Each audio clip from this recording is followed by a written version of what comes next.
Hey guys, what's going on? Luis here again, and I wanted to make a quick video on a book that I started reading and I finished already about a week ago called The Go-Giver. And so far, it's been a really good book. I really enjoyed it. I think there's a lot of really good messages in here for people who are looking to essentially just level up in pretty much any area of their lives, right? So whether it's your business or your relationships or, whatever else it may be, there's a lot of really good messages in here. And it basically starts off with this guy who works at a company and he needs to meet a quota and things just aren't going his way. He's hitting a bunch of walls, getting stuck. He's losing deals and he's just really focused on making money and not as focused on essentially giving value and providing help that essentially his clients would be paying for, right? So the book talks about 5 laws of stratospheric success, and I'm going to read them off right now. So the first law is the law of value, right? So your true worth is determined by how much more you give in value than you take in payment. The second law is the law of compensation, which is your income is determined by how many people you serve and how well you serve them. The third law is the law of influence, which is your influence is determined by how abundantly you place others people's interests first. And the fourth law is the law of authenticity, which is the most valuable gift you have to offer is yourself. And the fifth law is the law of receptivity, which is the key to effective giving is to stay open to receiving. And I think, for example, when you take a look at, the law of value and you start to think of all the really great companies that have ever come and really built, something enormous. And one of the first things that comes to mind here is Jeff Bezos and Amazon, right? And I've read some of the letter to the shareholders that Bezos has written in the past. And when you read them, every single year, they're just, it's clear that the man and the company's mission is to provide as much value to the people that he's serving, right? So you and I and anybody that is shopping on Amazon, we continue to go back because we know that we're getting more value than what we're paying, right? So that's essentially the first law is you have to give more in value than what you receive in payment. And you can see this,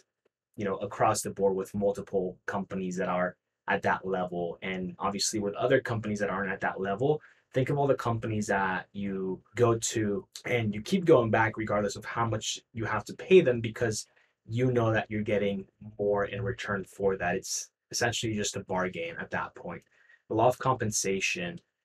In the book, they talk about this teacher who essentially was teaching, right? We all know that teachers are heavily undercompensated, and she's kind of stuck in that situation. She ends up coming up with a um, like a teaching curriculum or system that works really, really well.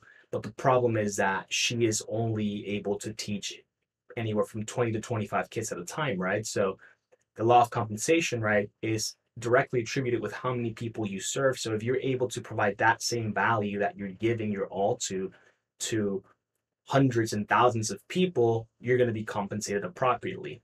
So what this girl does is creates a software that is now able to be deployed around the entire globe, essentially, right? So her compensation goes incredibly high because now she's impacting the lives of many more people with the exact same value that she was able to give to those 20 to 25 at a time.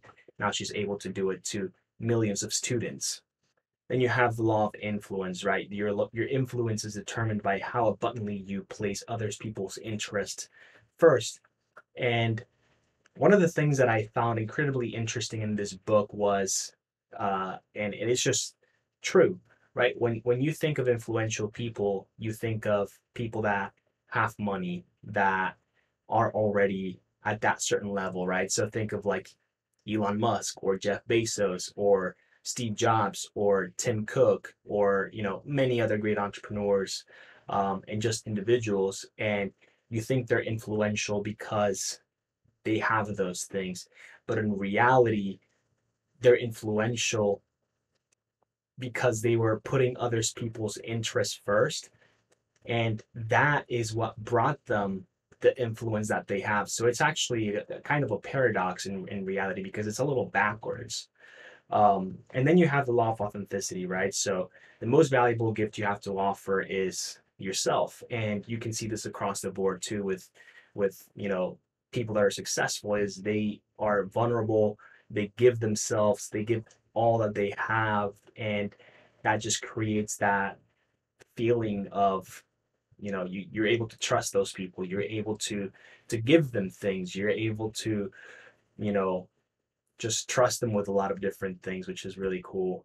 And then you have the law of receptivity, which is in order for you to receive, you have to give. And that was actually really interesting to me too, because when you think about it, right, a lot of people are always thinking of, what am I going to get in return? Or they start to think of relationships and business partnerships in 50-50, right? And in reality is there is no 50-50 because at that point you just become a creditor.